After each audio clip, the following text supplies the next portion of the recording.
drugs, or ideas, what you consume influences who you become. On the Mind and Matter podcast, we learn together from the best scientists and thinkers alive today about how your mind-body reacts to what you feed it. Before starting Mind and Matter, I spent 10 years in academia doing scientific research. I got a PhD in neuroscience where I focused on neuroendocrinology and the neurobiology of behavior, and before that, I specialized in molecular, developmental, and evolutionary genetics. I use my scientific background to help parse and translate the information that guests share on the podcast. In addition to the podcast, I write long-form written content inspired by the show where I integrate what I've learned across episodes. I also have a free weekly newsletter where I provide you with upcoming guests, share links, and provide commentary on scientific studies and research that I'm reading, and more. Visit mindandmatter.substack.com to find all of my content.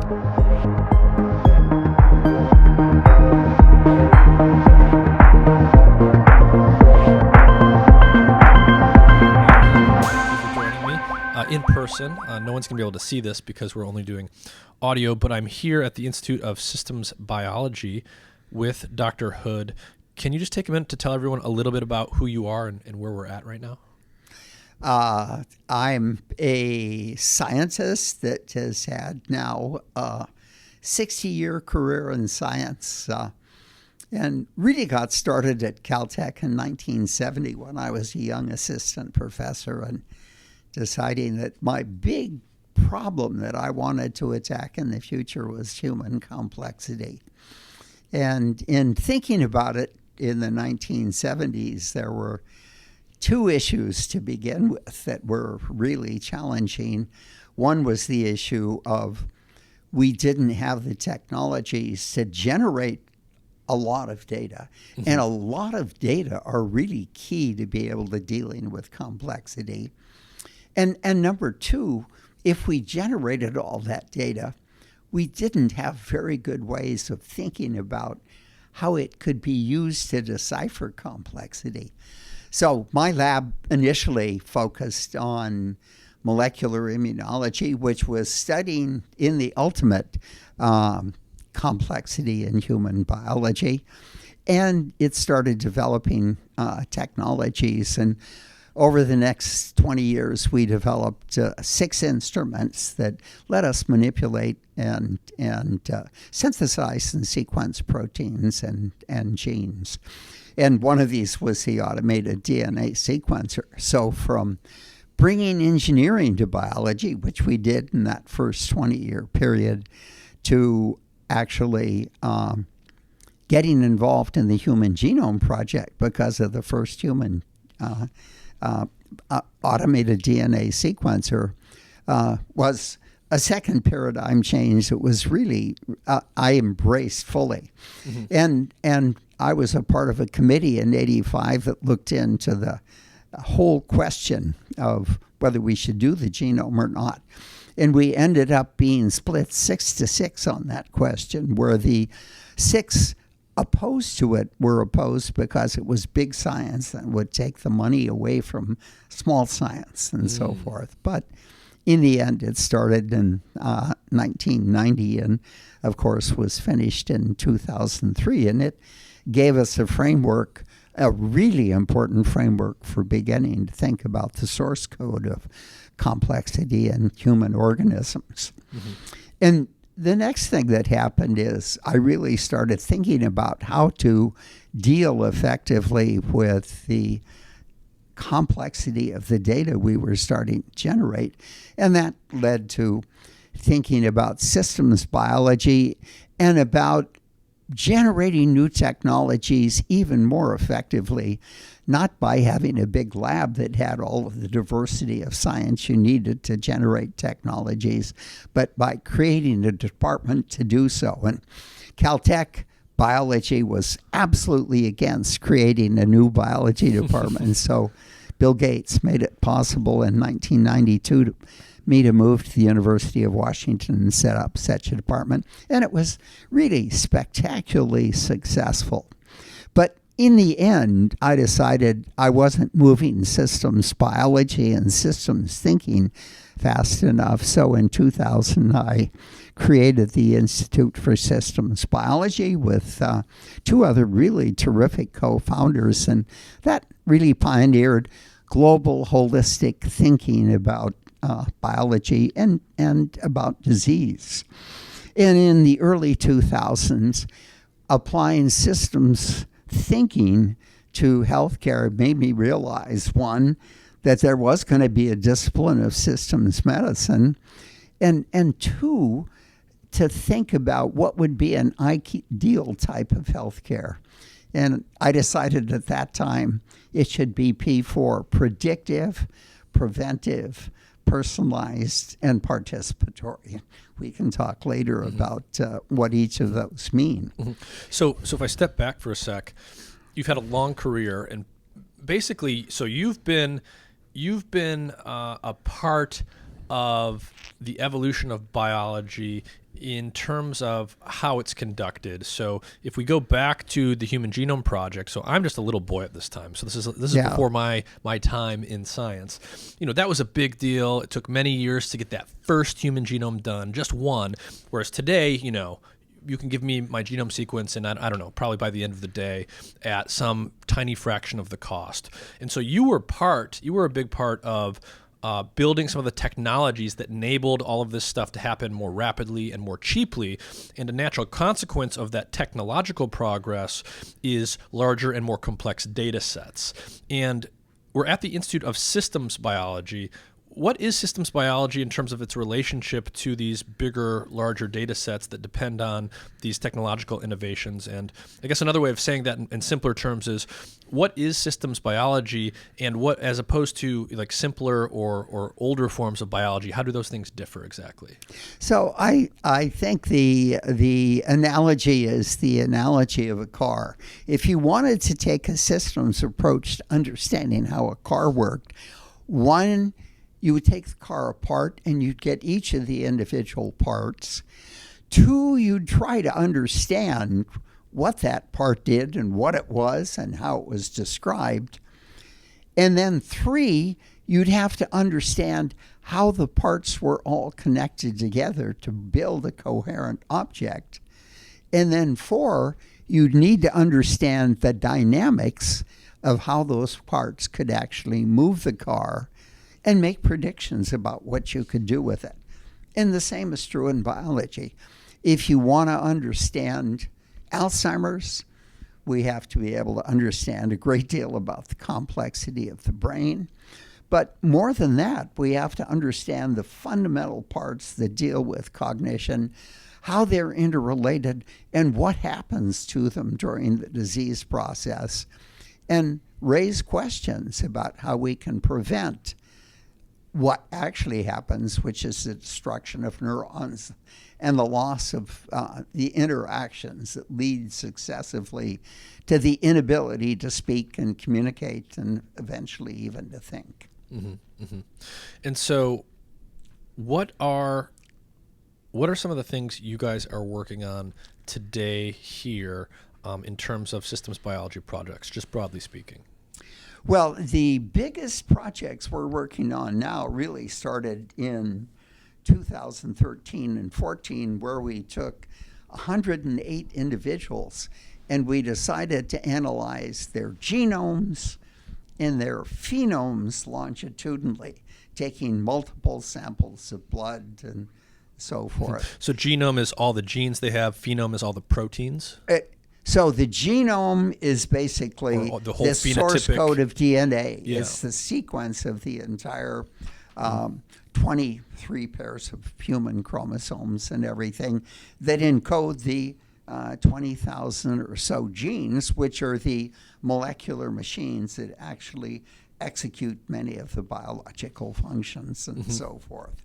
So what systems biology attempts to understand is how those informational components work in conjunction with one another. So in a sense, the genome is the source code of life, and for a human, it specifies in general ways what exactly the human can potentially become, okay? But that potential is modulated by two things that arise from individual. One, their behavior, diet, exercise, sleep, all of those kind of things. And two, their environment. And these two things together probably constitute 90% of what determine how you change as you develop from birth to death. And that's called your phenotype. Mm-hmm. And the way we measure this changing phenotype is to look at the phenome, which we see in systems biology, the blood being a window into health and disease because it bathes all the organs in your internal body. And we can capture molecules secreted by each of these organs and read out their behavior in various ways. Mm-hmm. Or we can look at your gut microbiome, the microbes that are present in your gut, through which your diet and your pills and everything else must filter to get into your blood. So a phenome would be the set of all the phenotypes or traits that someone has.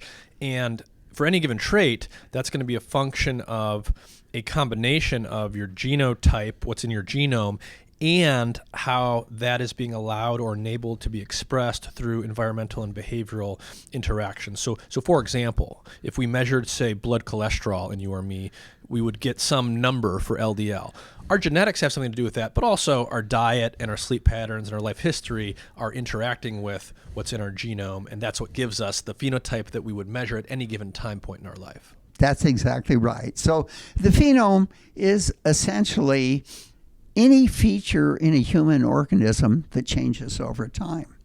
So the phenome can be measured by imaging. It can be measured by blood analytes. It can be measured by sequencing your gut microbiome to determine the ratio of number of species.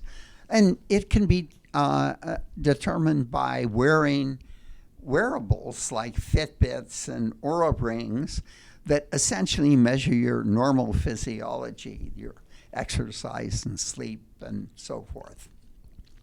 And so how does, thinking about the phenome, thinking about a systems biology approach, and all the data we have. So there's not only data that we can collect at a mass scale in laboratory environments like this, but as you just mentioned, wearables are very common. It's now quite easy for even an average person to collect quite a bit of data on themselves, from getting blood work done, from wearing an Oura Ring or whatever it may be.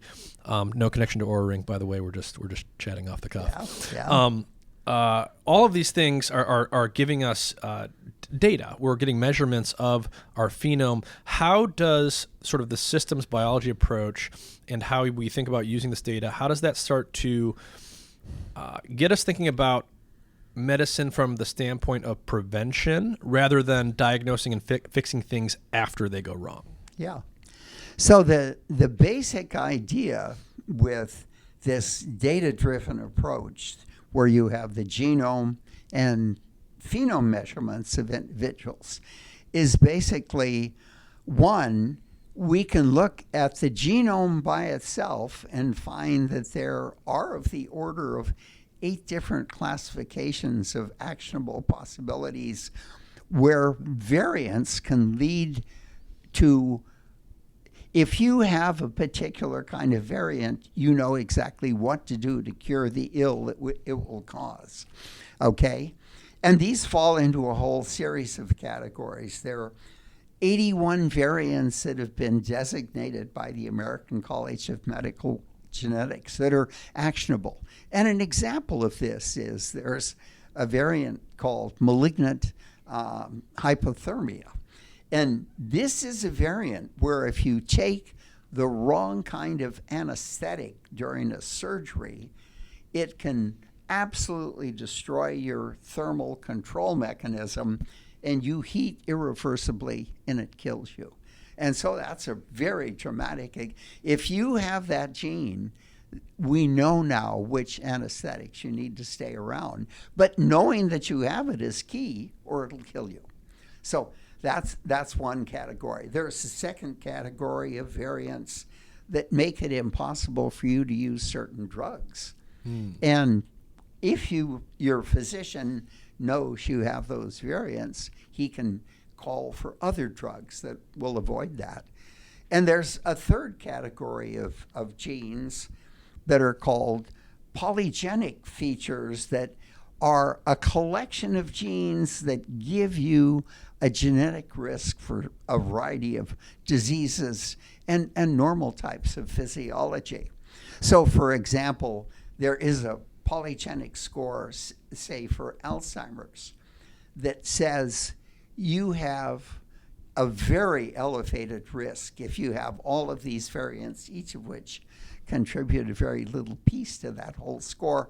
And those variants actually tell us some of the machinery that causes Alzheimer's once they're analyzed. So anyway, the genome leads to a lot of actionable possibilities, but the phenome does too. And what we did, for example, in the first study, we looked at 108 people, is we took the 6 different types of data, the genome variants, and we actually had 5 phenome measurements. And so we could show there were statistical correlations at each time point in individuals that were really striking in their disposition. And these correlations of different kinds of features in the genome and phenome led us to the medical literature and to actionable possibilities that could actually either improve your wellness or let you avoid disease. And an example of one was with myself. I was incredibly low in vitamin D, and so I was prescribed to take 1,000 international units and start bringing it up. I mean, you're fair-skinned. We're in Seattle. Yeah, but it didn't touch it. And it turned out I had 2 gene variants that block the uptake of vitamin D. Oh, you're saying you took supplemental vitamin D, but it didn't move the needle for you. At 1,000 international units, I needed to do 15,000 international units. So if all you knew is that your vitamin D was low from a blood test and your doctor said, well, let's take the standard recommended dose for supplementation. Nothing would have happened. Nothing would have happened. And you wouldn't know that. You wouldn't know that unless you did the test again. So it's putting these 2 things together led to an actionable possibility that could, and vitamin D level is important for a lot of different reasons. Yeah. And in Seattle, there are a lot of people that have low vitamin Ds. Yeah. And most of them with 1,000 international units can bring it right up to normal. But some might be like you, and that's not enough. But some are like me. And by a factor of 10, therefore, perhaps. you should know about your genome as well as your phenome. Well, so this brings me to some interesting questions. So as fascinating as it would be to talk about the biology here, I want to talk about some of the practicalities.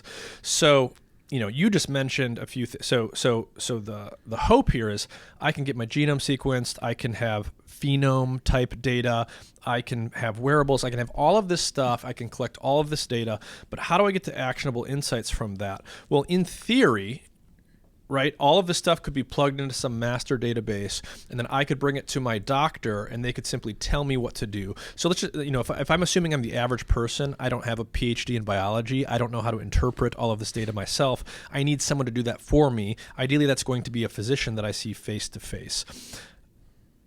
But there's a lot of data, a lot of complexity that gets really big, really fast here. And frankly, I'm not sure if I brought all of the biomarkers I could bring to a primary care doctor here in Seattle, would they even themselves be able to interpret it all for me and tell me what to do? How do we think about the implementation side of using all of this data to guide health when sort of the expertise required to dissect all of this phenome-style systems biology data is so vast that even the average primary care physician might not themselves have the expertise to interpret it? I would say 99% of the physicians out there wouldn't have the faintest idea how to interpret 95% of the data that you can bring them, okay? So how do we go about it? Well, I think this wraps up 3 interesting problems in this whole approach to data-driven health. So one problem is, how do we persuade people that this is a good way to move toward health? So it means you have to educate the people about what the genome is and about what the phenome is and why these things could be really powerful in assisting you. And, the ultimate objective we have of this is health of the individual, and the health can best be reflected in a significant expansion of your health span. So typically the health span of normal individuals goes into the 60s or so. And then after that, an awful lot of people decay very, very rapidly. Mm-hmm. We think with data-driven health that we're generating, we'll be able to take people into the 90s and have them absolutely mentally alert, physically capable, and so forth. Mm-hmm. So a really interesting question that comes up sociologically is, what are you going to do with the extra 20 years or so? Yeah. And how does that affect retirement? And how are you going to pay for, they're just a marvel of, but the really important point is data-driven health can absolutely optimize your wellness. And that's important for development, for education, for jobs, for creativity, for happiness, all of those.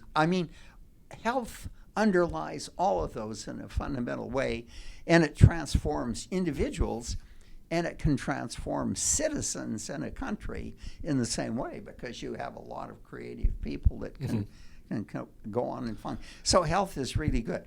A, how do we educate them?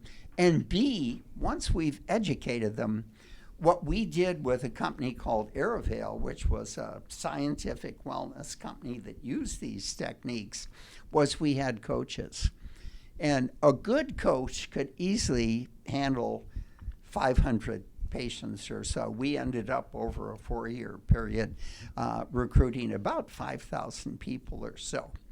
And so we were able to improve their wellness and help them avoid disease in really striking ways. So let's get a little more concrete with that. When you say a coach, are these physicians, or are they just people that are trained to interpret the data sets that you were using? They are generally not physicians. They're people that usually came out of a background of nutrition or of some nursing and things like that, who are especially trained to be able to take the actionable possibilities. And Aerovale generated more than 200 of them, and explain the relevant ones to individuals that needed to practice to those actionable possibilities. And I think the coaches were remarkably successful.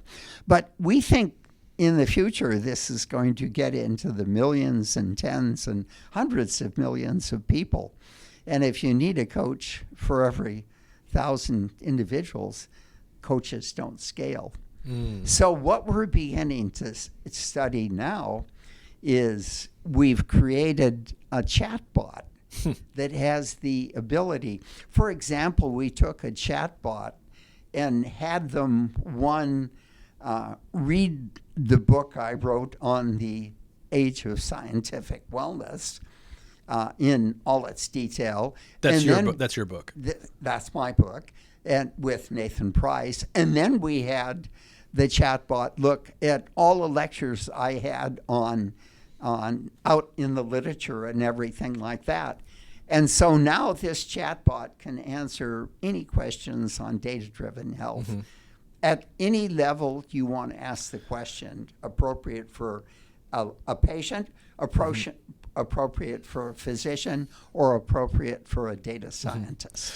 So I want to tie a few things together there. So earlier you said, just given sort of the vastness of the data sets we're talking about that can be generated now, you said something like, the vast majority of physicians won't know how to interpret the vast majority of this data. That's not necessarily a knock on physicians themselves. It's just the complexity here. The biology is so complex and the data sets are so vast. Nobody can have total expertise in every domain. Nobody's going to be able to interpret every single piece of data.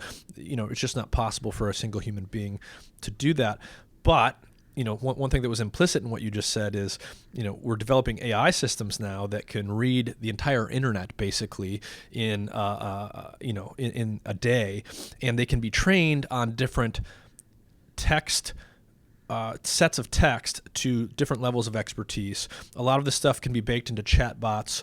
We know that already today, some of these large language models are rivaling or even surpassing the diagnostic capabilities of human physicians that have been working for decades. What does this say about sort of the future of doctor-patient interactions and the role for human beings in the role of the physician? Are humans just going to get surpassed by AI given the vastness and the complexity of the data we're talking about? No, not at all. I think the way to look at it is in the future, physicians will be partners with AI, and that AI will be the enormous catalog that will give them at a finger's tip all of the expertise you need in all domains of medicine, so you can begin to think about treating your patients in ways no physician has ever been able to treat it before.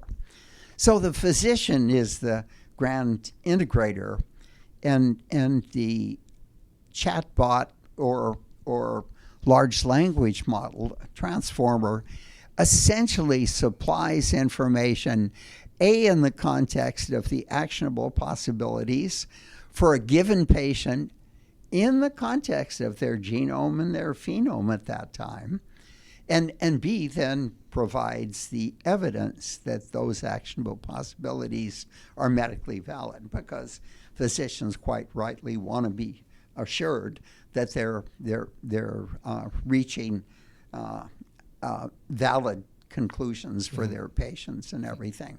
So I think the really important thing is for us to educate physicians now as to the enormous power of education in transforming how they can practice healthcare in the future.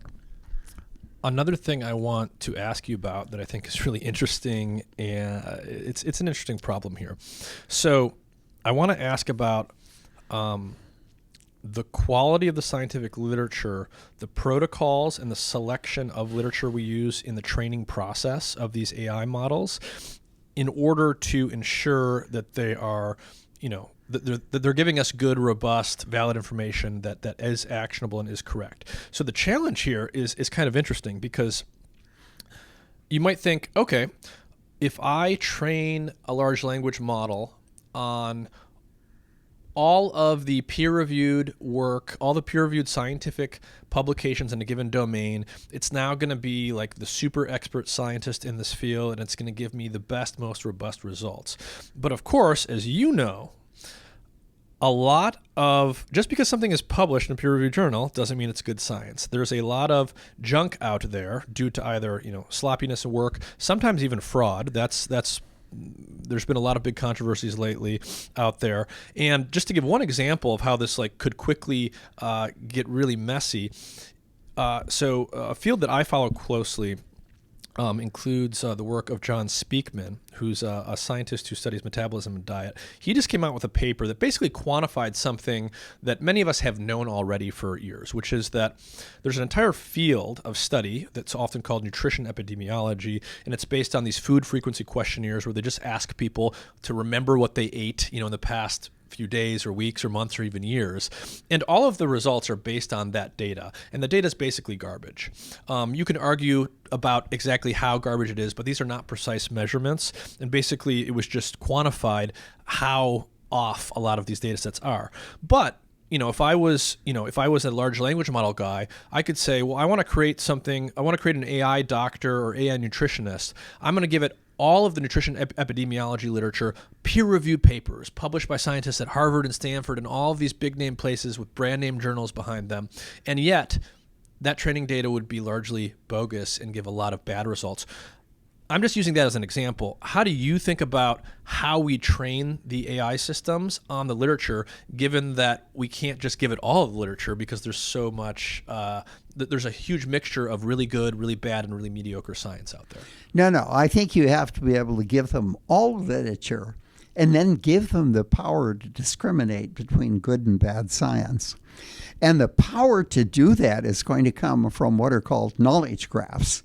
And these are graphs of the entire span of biomedical information that have been annotated, and there are a couple of them that are one very large, Google, and one that's been annotated in enormous detail, and those are highly accurate standards that these large language models will ingest and compare everything it gets against those high quality data, annotated networks, annotated communities of interaction, and so forth. So I think, and it's absolutely critical in the beginning that we make sure we deal with the possible, not only errors in data, which I think we can really deal with effectively, but the hallucination of the transformers as well. And I think with the combination of this highly annotated PubMed, we're easily going to be able to do that. And it'll be a context. It'll be a baseline of reality and truth against which everything can be checked. Yeah, it sounds like basically what you're saying is there are ways to set up training protocols such that even though you are giving the AI, quote, all of the data, you can also give it human labeled subsets of the data that give it a sense of a standard by which it can compare all the rest of the things to something that a human is pre-specified as being rock solid. And this can be used in a way to ensure that these AI systems are generating robust results and they're not just sort of blindly giving equal weight to everything that we feed them. Yeah, and in fact, what I could suggest to your listeners is that you read a book written recently by Henry Kissinger and Craig Munday called Genesis. And this is a description of the history of AI and how it's come about. It's an Henry Kissinger, like the Henry Kissinger. It was unfinished when he died, and Craig finished up the book. But it's a spectacular book because it tells you about the history. It gives you a clear idea of how powerful these things are going to be. And then it really talks about the sociology and ethics of how we deal with hallucinations and how we give the large language models a human soul so they can make appropriate kinds of judgments between good and bad, whatever it is. Okay? So, and one kind of thing that's been suggested is, suppose along with everything else in science, you gave them the sociology and history of science and philosophy and ethics and a whole variety of other kinds of things like that. You could begin to give them the integrated human wisdom that could influence their view of the entire internet of data out there and so forth. Yeah, so this would be large language models that aren't just trained on everything in PubMed, but they've also read Aristotle. It's really a very interesting idea. Okay. Interesting. I had no idea Henry Kissinger had been writing about that subject. Oh, his last two books were really on AI. Yeah. Interesting. So where do you think? I mean, there's a lot of places we can go with this. Where do you think AI is going to be going, broadly speaking, as it relates to science and medicine? And I don't just mean, I think basically I'd love if you could kind of just riff on what you just said. I think it's easy to imagine AI systems that are just narrowly trained on, diagnostic tasks or the scientific literature to do these sort of robotic or Spock-like,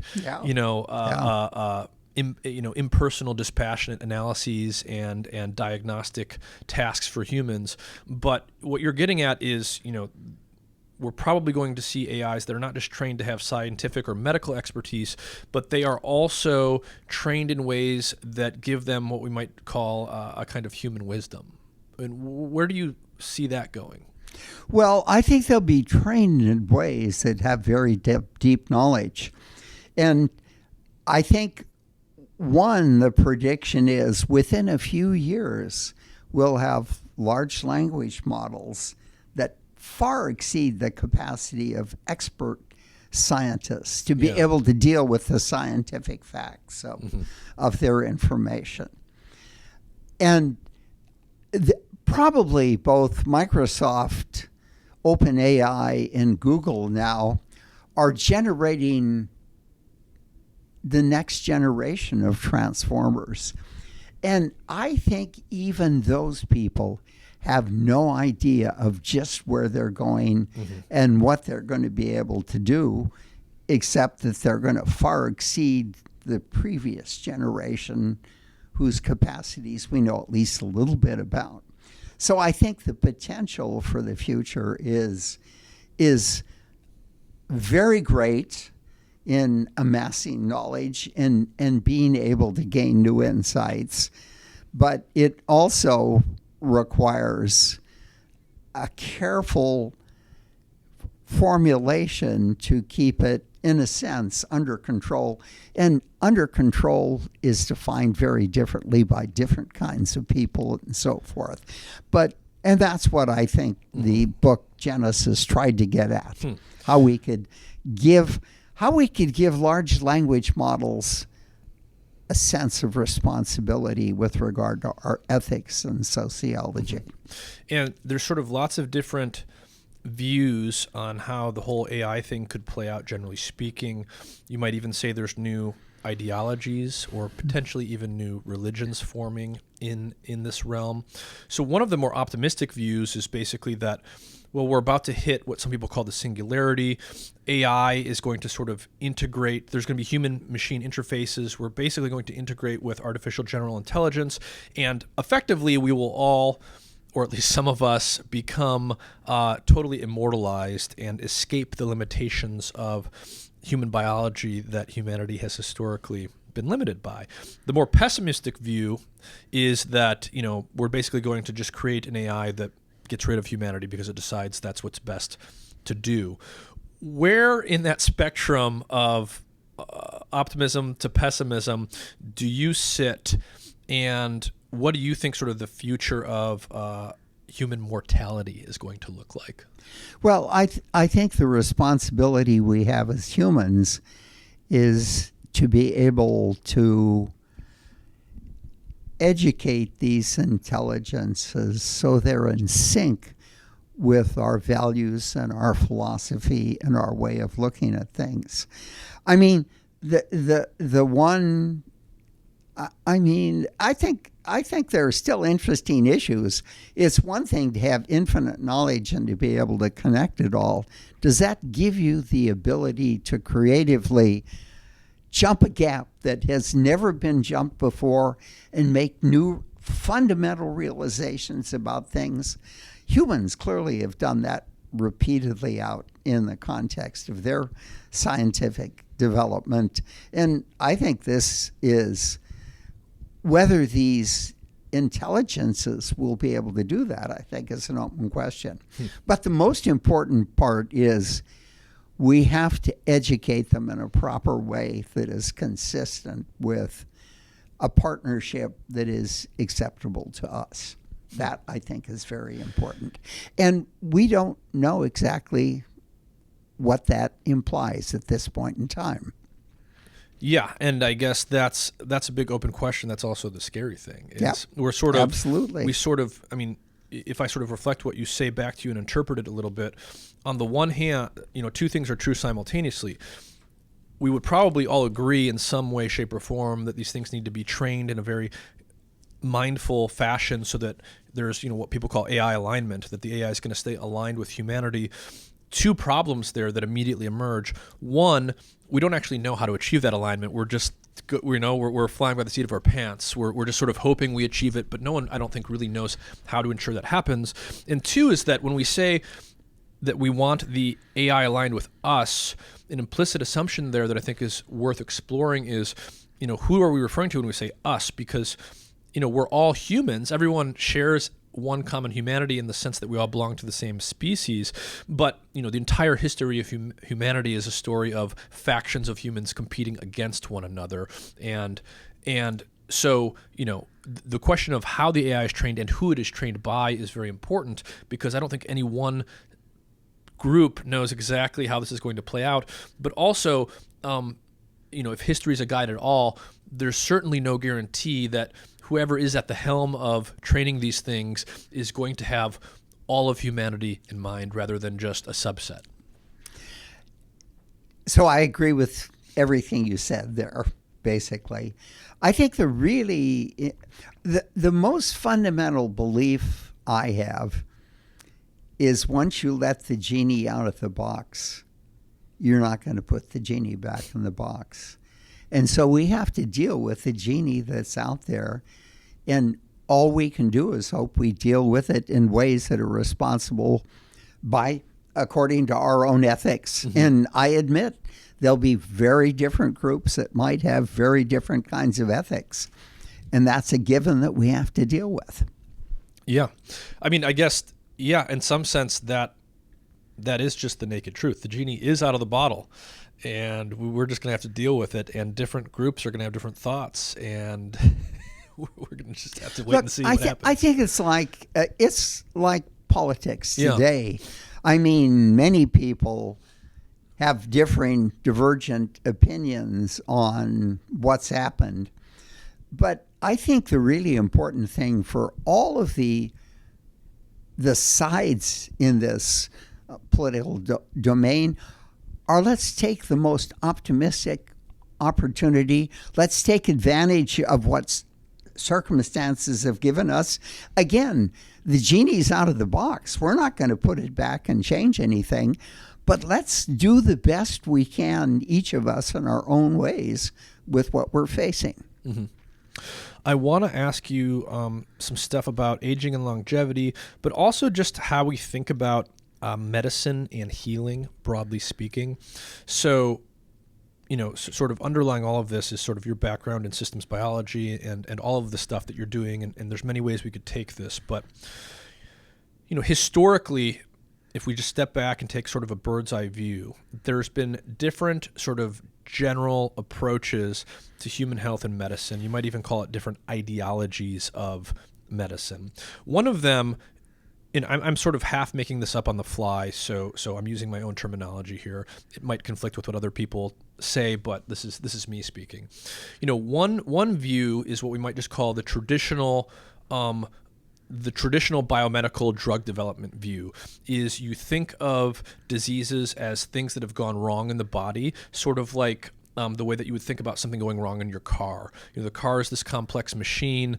The nuts and bolts get rusty over time. Things get loose. The radiator goes funky. Something overheats. And after it goes wrong, you have to go in and take something out or put something in. You have to fix individual pieces. So there's this sort of reductive approach to drug development that's been a big part of medicine the last several decades, right? You develop a single molecule that binds ideally to one receptor in one way that has one clear effect and a minimum of side effects. And that has its merits and its strengths and weaknesses, just like any other approach. Sort of another kind of approach that some people have is what we might call the holistic or healing approach. And I guess one of the basic ideas here would be, people with this mindset tend to think, well, our bodies are these evolved organic things. They are complex. They have a lot of built-in feedback mechanisms. The healing is sort of already known. The body knows how to heal itself, and if it's not fundamentally broken in its healing capacity and it has everything it needs, the body can be enabled to heal itself. For example, there are viewpoints by physicians and scientists going back quite a long ways that, perhaps we can think of cancer as a failure of the healing process itself. How do you, when you think about aging and longevity and how our health deteriorates over time, sort of how do you start to think about it at those high levels in terms of, is fixing something like aging or just disease generally, is it more a matter of waiting for things to go wrong and fixing specific problems, or is there a way in which we should think about these things as being a degradation of the body's own organic healing processes? So I think that's really a terrific question. And the heart of it underlies the fatal flaw in contemporary medicine, which is almost entirely focused on disease and dealing with disease. And I would argue real health should do two things. One, it should be able to optimize wellness, to take individuals well beyond what they might be normally and make them far weller and age far more effectively. That's one aspect. And two, we should be able to diagnose most diseases, chronic diseases especially, early, so we can reverse them when they're simple and easy to change. Mm-hmm. That means we should never have chronic diseases. And the statistics are striking. In our $4.5 trillion healthcare bill today, 86% of our dollars are spent on chronic diseases. So if we really could deal with those, we could put enormous resources into the optimization of wellness and healthy aging. And I can talk to the whole idea of aging now. And for example, my nonprofit called Phenome Health is very interested in data-driven health of the type we've been talking about. Yep. Recently, we allied with the Buck Institute for Aging Research in Marin County. And the reason we did that is because scientific wellness, which is what the data-driven health is pushing, is one side of the coin of healthy aging.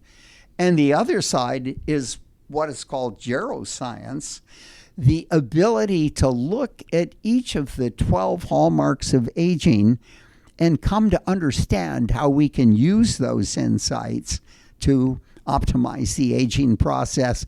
And the bringing and merging of these two things together, scientific wellness with geroscience, I think is really going to push us to where we can get the kind of health spans we've been talking about. And the focus will entirely be on optimizing wellness, on improving healthy aging, and avoiding chronic disease. A fundamentally different orientation than what we have in our $4.5 billion healthcare budget today. And of course, a really interesting sociologic question is, how are we going to make the transition? Yeah, so to what extent do you think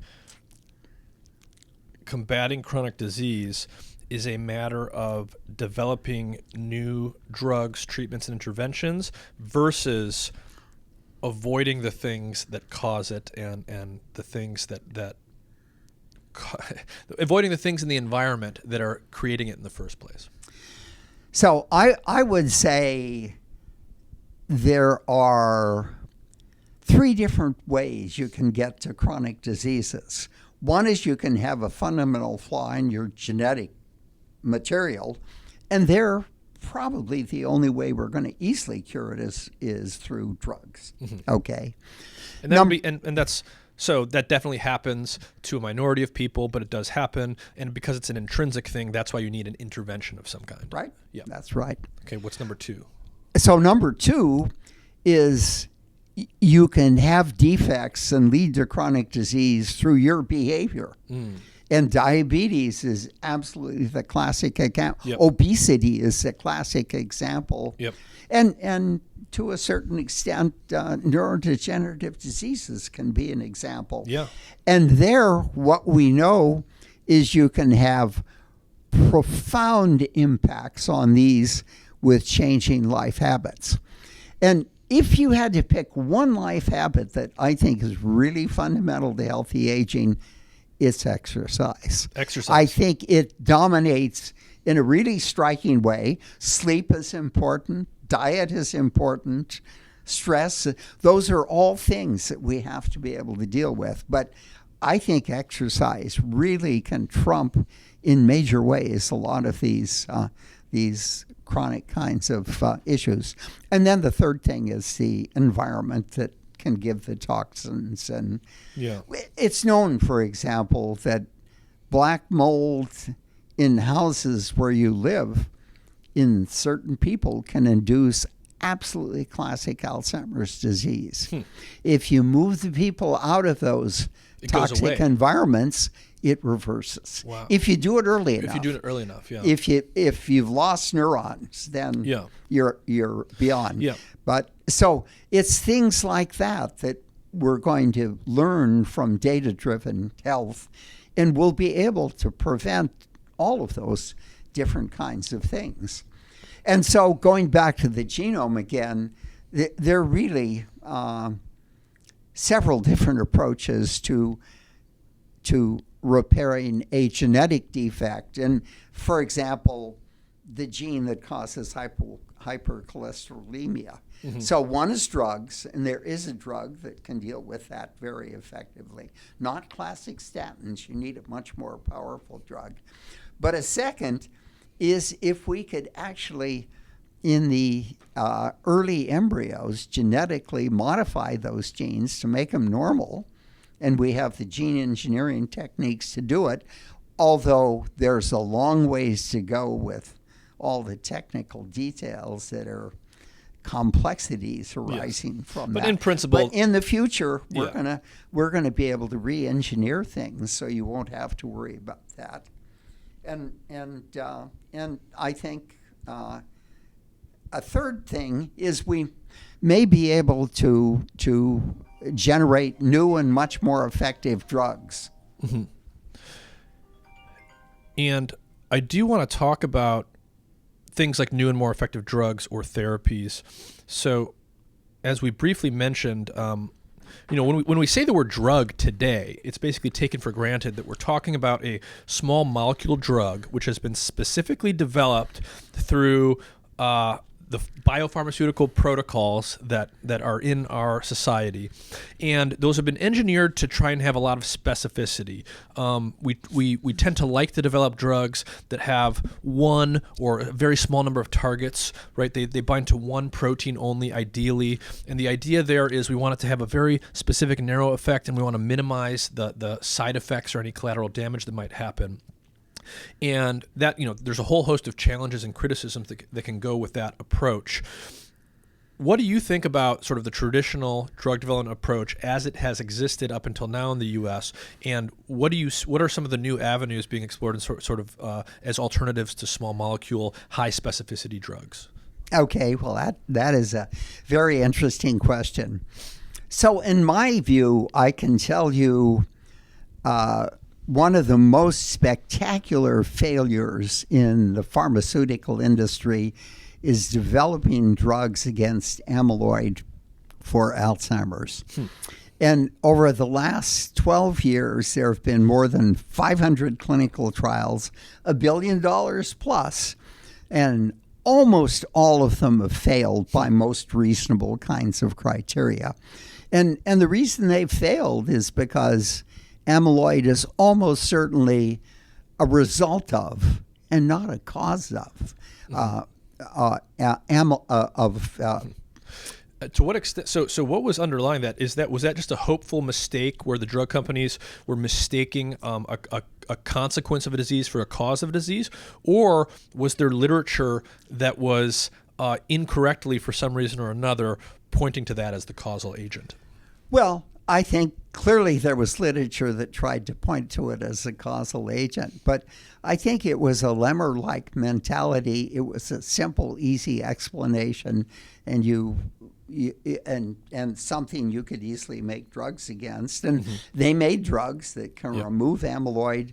And in fact, one of the really interesting systems is if you strip amyloid out of many patients that have Alzheimer's, you make them worse. Wow. Because amyloid has a really important role in facilitating interneuron communication. And you take it away, and you're worse off than you were before. So that would and suggest, there are other people that have Alzheimer's that have no amyloid. Right. So I've heard it goes in both directions, right? You have people who die with lots of these plaques that never had it, and then people who have it that don't have a lot of the plaques. And this would sort of fit at least with the idea that the plaques might represent in some way, shape, or form the body's attempt to fix the problem rather than being the problem. But I think more and more what's coming to be the view now is the idea that that Alzheimer's is a metabolic disease. Yes. And it's a metabolic disease of the brain and of the brain's ability to handle and deal with cholesterol and things like that effectively. Mm-hmm. And if you look at it in that way, there become a whole series of reasonable things you can think about doing. And I will say, again, at early stages, Alzheimer's is a disease that can be dealt with diet and exercise really effectively, as the first major successful trial in Alzheimer's showed us, the finger trial out of Finland, and it showed both of these, exercise and diet, had a remarkable impact on the transition of high-risk people into Alzheimer's. Mm-hmm. It seems almost like, so in your description of sort of what's played out in the attempt to create drugs for Alzheimer's, people were basically mistaking or misapprehending the relationship between correlation and causation, and they were trying to make a drug against something which a drug could be made against, and they were perhaps mistaking the body's attempt to fix a problem for the cause of the problem itself. It almost seems like there might be an analogy here between that and sort of what has happened historically with something like statins, cholesterol, and cardiovascular disease, where people said, cholesterol levels are really high in certain people. This must be the cause. We can easily make a drug that lowers these things. And the drugs do lower that marker, but they don't always lower disease or death risk. Is this sort of just a general feature or shortcoming of the sort of drug development mindset as it has traditionally existed, where there is this sort of perhaps myopic focus on looking at single druggable targets and not sort of thinking in a systems biology way about what the body is doing and why? I think that's exactly the explanation. I mean, for all of these complex chronic diseases, by the time they're diagnosable, if you look at their related networks, you see that they become terribly disease perturbed. And that's why a single drug in cancer will almost never cure the cancer, because that's only one of 7 things that are wrong. Yeah. So a really interesting question is, okay, that means we should have combinatorial drugs in the future. And the FDA actually makes it virtually impossible to think about doing that, because to get a combinatorial drug group, you have to do them individually and in pairs and so forth. So I think we're going to have to develop entirely new multidimensional drug strategies, multimodal drug strategies in the future. And how we're going to do it, I think, is a really fascinating question. Mm-hmm.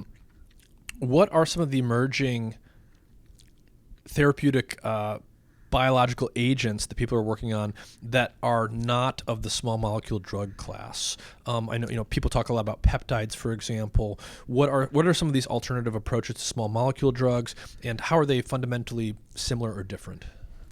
Well, I think an area that's going to be very exciting is going to be peptides as drugs in the future. And peptides are just basically small strings of amino acids? They're small strings of amino acids.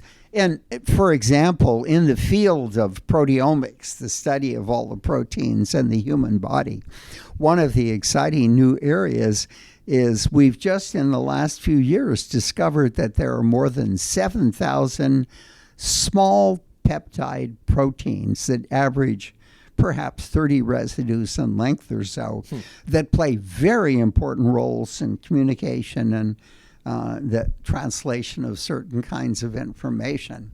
And it's these molecules that, in a sense, could be models as drugs that could have the ability to manipulate a wide variety of range of molecules, and to be able to manipulate not only through the interaction with other proteins effects, but through the interactions with nucleic acids and all the different types of informational RNAs and so forth. So I think peptides are going to be a really important drug in the future. Mm-hmm. What do you think about the new GLP-1 drugs being used for weight loss today. I'll just keep it vague. What's your general take on them? I mean, obviously they do work for quite a large fraction of people in terms of the measurable output of weight loss, but do you think they're going to have downstream consequences that have been overlooked or that we don't know about yet? And do you think natural sort of modified peptide drugs like that is that the future, or are there potentially going to be some downside risks that we haven't appreciated yet? Well, I think the GLP-1 inhibitors are absolutely fascinating drug. And of course, they were initially created for weight loss, and they certainly did that. And I think what's striking is recently a 1 million-person study was released to show that they've had remarkable effects on diabetes, and in fact, they're becoming a drug of choice for chronic type 2 diabetes and so forth. I think they've had effects on drug dependencies, alcoholism, and things like that have been very remarkable. And of course, the weight loss has been really remarkable. I think they do have side effects that have to be monitored really carefully. And the most serious side effect is you lose probably as much muscle as you lose fat when you take these things. And for young people, you can get by. You should exercise and do those things. For old people, it can be a disaster. It can make you incredibly susceptible to falls and the things that can. But the other thing is it can cause an acute necrotizing pancreatitis, which is devastating for the people that get it. And that should be recognized immediately by physicians, and the drug should be stopped. I had a friend that had to lose more than half his pancreas because of this necrotizing effect from a doctor who didn't realize that his stomach ache was something more than a trivial kind of effect. So obviously these drugs are, they do have side effects. They have to be monitored. But the one thing for the weight loss people is an awful lot of people, when they go off them, bounce right back up again, and they're right back where they were before. So do you want to take them for the rest of your life? Or maybe you can take them at really minimal doses for longer. Those are all questions that remain to be answered. But it's a fascinating drug, and it does a lot of good things. One of the things worth mentioning here, this sort of brings us back to the notion of systems biology. Historically, when you studied biology in school in a formal setting, by our nature as humans who have to communicate using language, we like to parse the world into categories that we can label with our words. And so, if you're in medical school or graduate school, you learn from a metabolism textbook, and then you have a neuroscience textbook, and then you have all of these different categories, immunology, and so on and so forth. But obviously all of these things are fundamentally connected in ways. And one thing that's sort of a hot area right now is the increasing recognition, and I think it's fair to call this more of a systems biology way of thinking, the increasing recognition that a lot of the things that we thought of as simply neurodegenerative or simply metabolic, they're actually fundamentally the same in their causes, at least in some cases. So for example, you mentioned earlier that Alzheimer's might be, best thought of as a metabolic problem. And a lot of diseases that we think of as simply brain diseases, they are diseases of the brain, but they are sort of metabolic in their origin. They rely on fundamental metabolic systems that are common to all cells. And so why I'm bringing this up is the Ozempic thing is really interesting to me, these GLP-1 drugs, because I don't know if you know about this example, but there was actually a weight loss drug used in Europe in the 2000s that was successful at causing people to lose weight. It was called rimonabant, and it was a cannabinoid-based drug that antagonized the cannabinoid system. And sort of the punchline here is that it was pulled from the market because people were having suicidal ideation and severe depression and these neuropsychiatric issues. And the basic idea is, well, if you antagonize the cannabinoid system, you will lower hunger and feeding, but you lower sort of the will to live, because the reward system can't be cleanly parsed into just food and these other little buckets. It's sort of all integrated. And the maybe pessimistic view of what's going on with these weight loss drugs that one might take is, yes, they are causing people to have less interest in eating food, which is having the desired side effect of weight loss, but they might also be having these neuropsychiatric side effects, and there's at least one study out that's starting to suggest that might be the case. Thinking from a systems biology perspective, maybe this isn't surprising. You can't cleanly parse the body into like a weight loss bucket and a neuropsychiatric bucket and so forth, because all of these things are sort of integrated and connected at the end of the day. What do you think about? What do you think about that, generally speaking? Should we be worried that something that we think of as a weight loss or metabolic drug is likely going to have these sort of knock-on psychiatric type effects? Absolutely. And I think, the 1 million person study that we talked about now, it's really relatively short term. We need a 1 million person study that is 5 years out, and we'll see all of the other kinds of complications that can come up. And I'm sure there are going to be more. I agree entirely with you.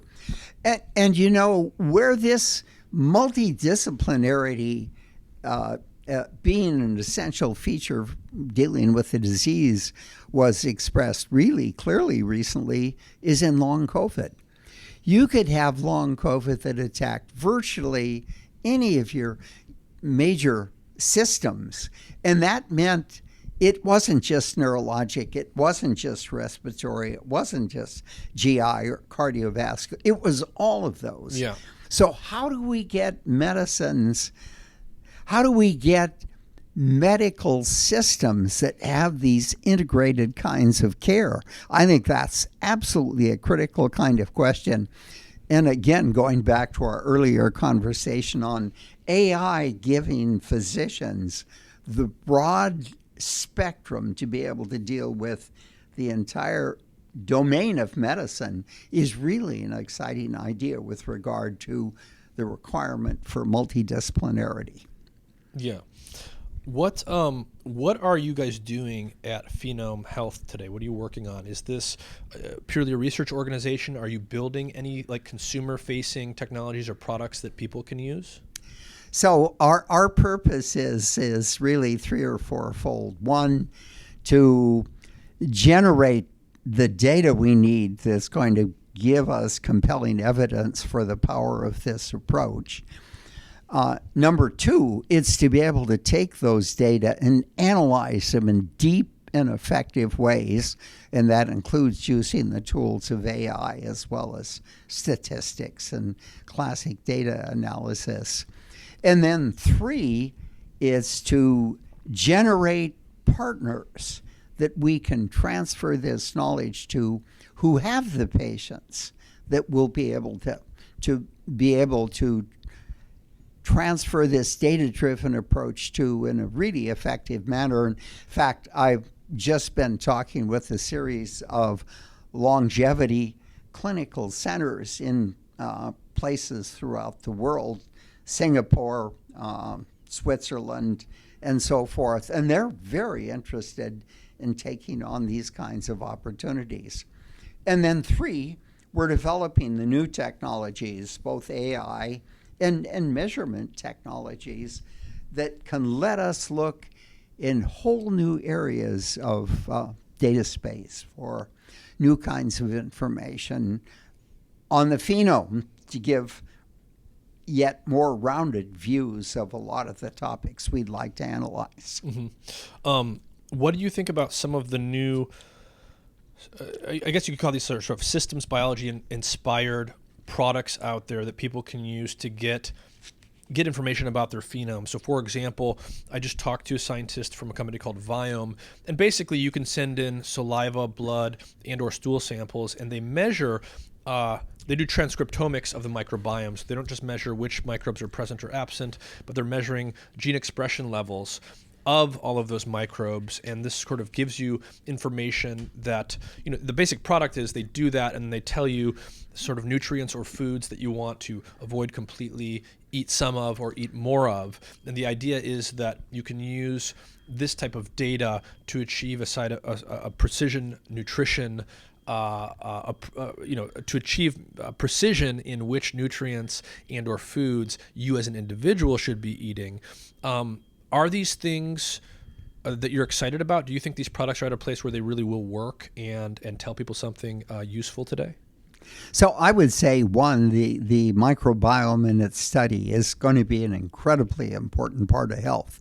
And with our own studies, we can say unequivocally how your microbiome evolves in your 60s and 70s and 80s correlates beautifully with whether you're healthy and so forth. So optimizing the evolution of your microbiome to be healthy is one interesting possibility.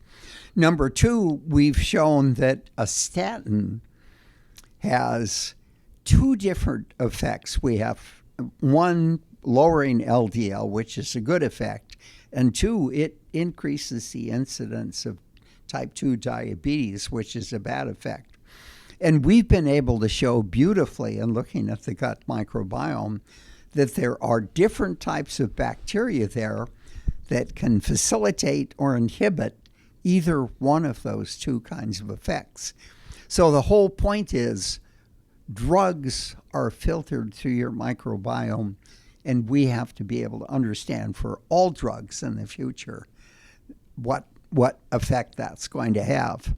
So what I would say is we're at the very earliest stages, and I think people that make dramatic claims about what you can do from gut microbiome data, I think a lot of it, you ask them if it's clinically verified. There are very few things that are really clinically verified in a way a physician would feel comfortable. And I'm very skeptical of some of the claims many of the companies are making out there. And that isn't even to say they're wrong. It's just to say we're not there yet. You can get people to spend a lot of money and not get much of an effect if you really don't know about it. So it's an exciting area. A lot is going to happen in the future, but it hasn't happened yet. So what's an area that's sort of active for you in the lab today, in your research lab, that you're particularly excited about and that you think we're going to make some substantial progress on in the near future? Well, one kind of diagnostic tool that we're very excited about is in the blood, there are exosomes, little vesicles that are snipped off from cells, and often snipped off more from cells that are diseased. And we're developing the techniques now to be able to quantify in individual episomes both nucleic acids and proteins. And we've looked in very preliminary way at type 1 diabetes and shown a striking predisposition of the episomes in several individuals so infected with molecules that are critical in the pancreas. So we think they may turn out to be very powerful blood diagnostic tools for diseases. And the nature of what's packaged in the episomes may really give you insights into which biological networks in those organs have become perturbed. How much of the, this is sort of a vague question, but I would just love to get your general sort of take on this.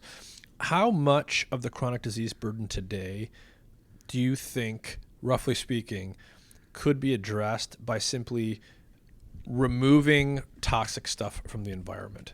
So for example, if we cleaned up the food system, cleaned up the water, cleaned up the air, whatever exactly that means to you, how much of the chronic disease burden is coming from that rather than non-environmental sources?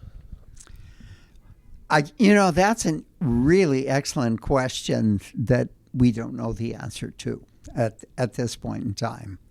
So I would argue that my own gut feeling is your own personal behavior is a far more important determinant of your going into the major, at least the familiar chronic diseases, than the environment is. And we've seen some interesting examples in the measurements we made. For example, in the airfail program, we had 4 or 5 individuals with blazingly high levels of mercury, and of course that is really lethal for brain cells and things like that. And it turned out that in 3 cases it was cured by them stopping to eat tuna sushi in excessive amounts because of the tuna. Mercury in fish at the top of the life scale and everything. Yeah. And in the other one, she removed the filling. She had old mercury algum fillings. Yeah. And that flipped her right around. So what are the symptoms of high mercury? Well, if you let it go, they mostly start to be neurologic things where you're losing memory and things like that. Yeah. But high mercury is not something you want to have in your blood. So there are things like that we can cure. What we're looking at now, which I think is really fascinating, is we're looking at the effects of forest fire smoke on pregnancy.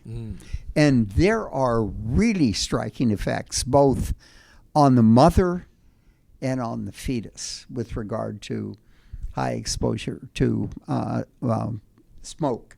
So the idea that when you're in those exposed areas, it's really essential to put on these N95 masks that can filter out these small particles and everything. Something I want to ask you about before we run out of time. You mentioned that Henry Kissinger had written these books about AI before. I noticed while I was waiting, you've got quite a library here in your office, and it's not just science textbooks. What are some of the specific books or just general topic areas that have been really influential for you as a scientist that aren't science books?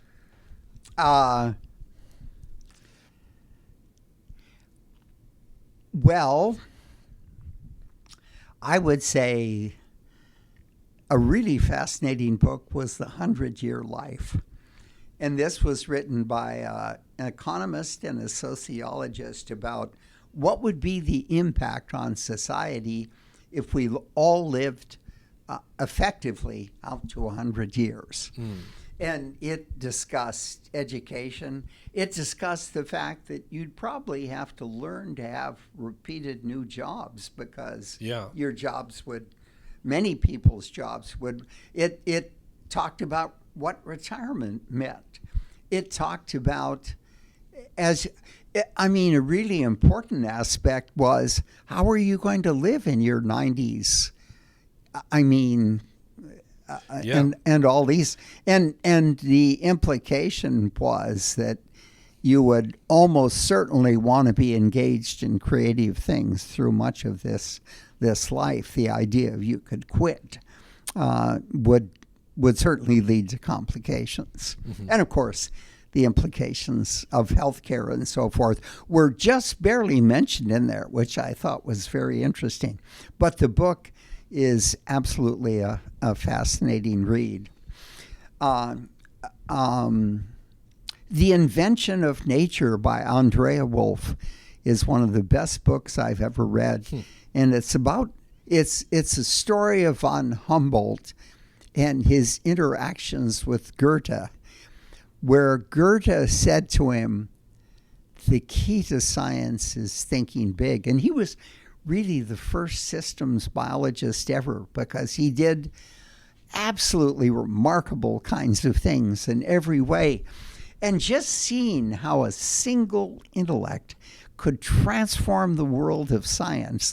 For example, he had 200 people from around the world measuring magnetic fields by a simple way. And he first showed that that there was an inversion of this thing over time.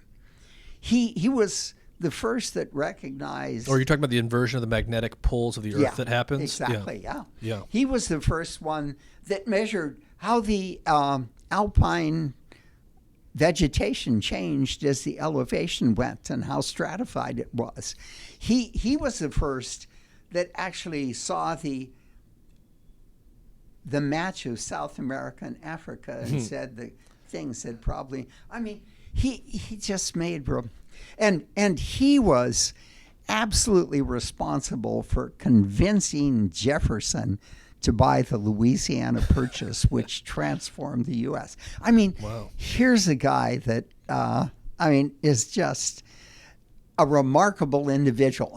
He was a scientist, but he was an adventurer and a Polymath, philosopher and a polymath in every way. Yeah. Yeah. So do you think, we've talked about some big topics here.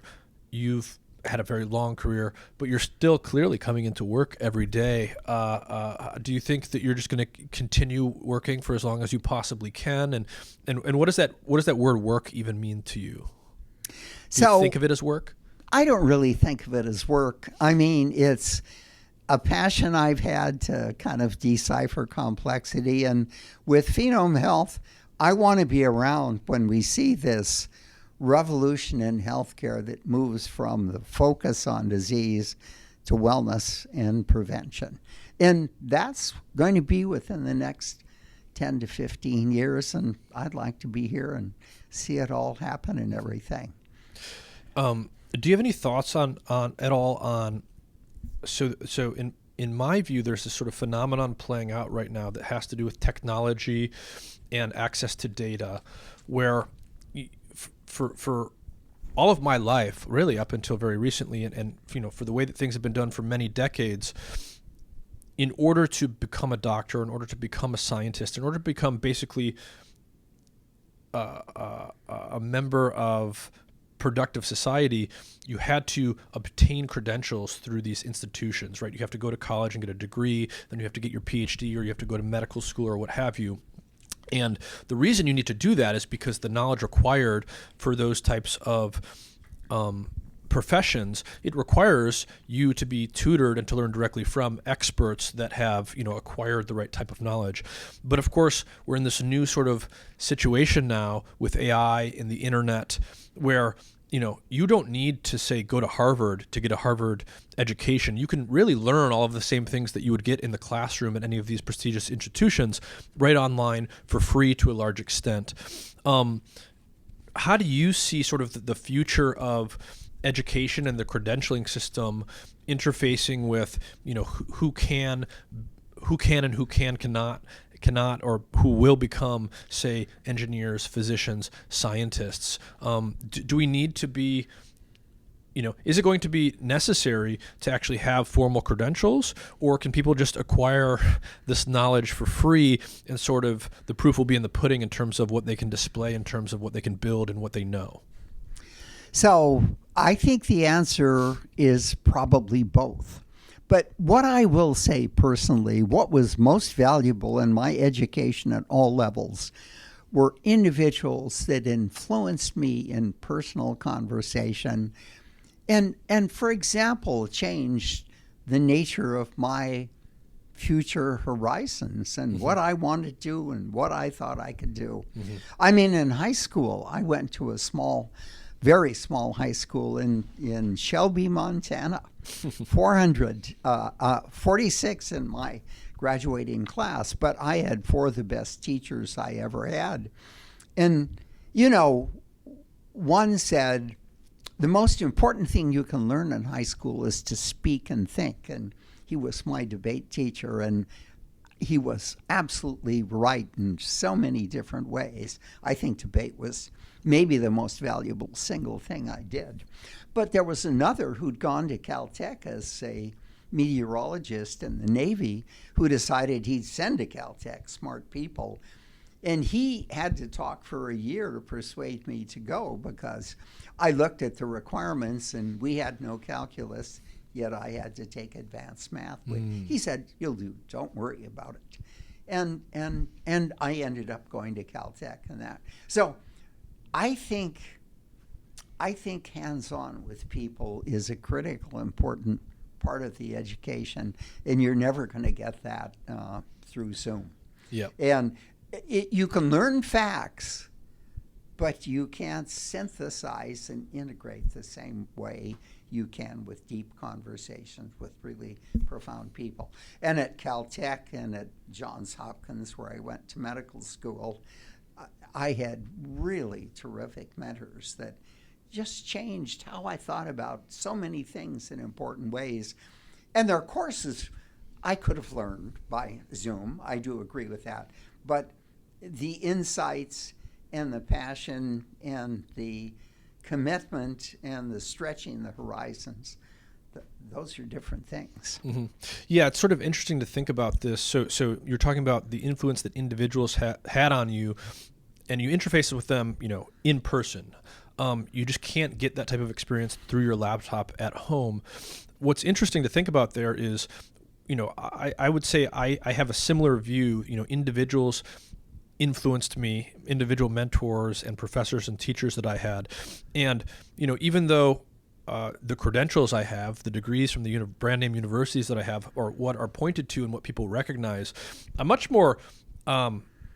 you would know a lot more about me and how I think from knowing the lineage of thinkers that I directly interfaced with. But there's sort of no way to display that for people and to communicate that except through these credentials, these degrees that we have. As time moves on, do you think that we'll sort of evolve new credentialing mechanisms that take sort of a finer grained approach in terms of telling you like who someone learned from? So instead of just I went to Harvard, you could sort of communicate to someone, I actually interface directly with this lineage of thinkers, which is very different from the other people that also went to Harvard. Yeah, absolutely. I mean, I think you can go to Harvard and get a mediocre education because there are an awful lot of people there that are only interested in research, and they're not good. My son went to Harvard, and he had really mixed results there, I would say. But I think the idea of interacting with people is absolutely essential.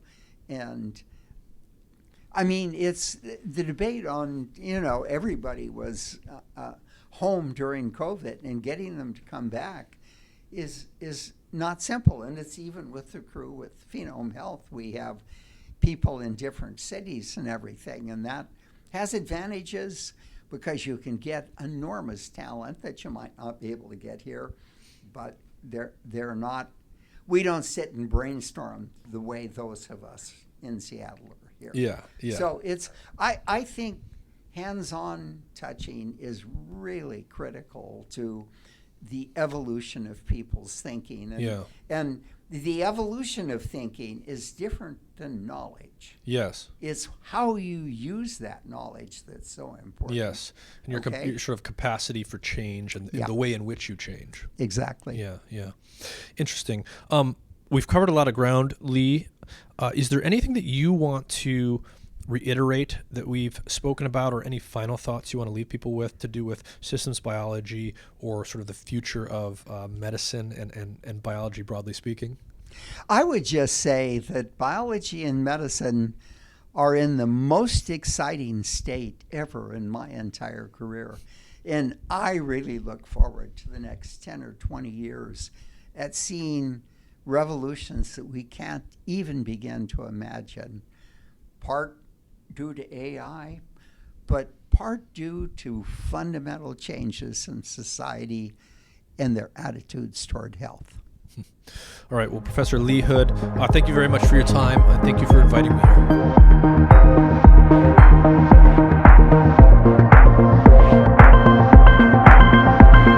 Hey, everyone.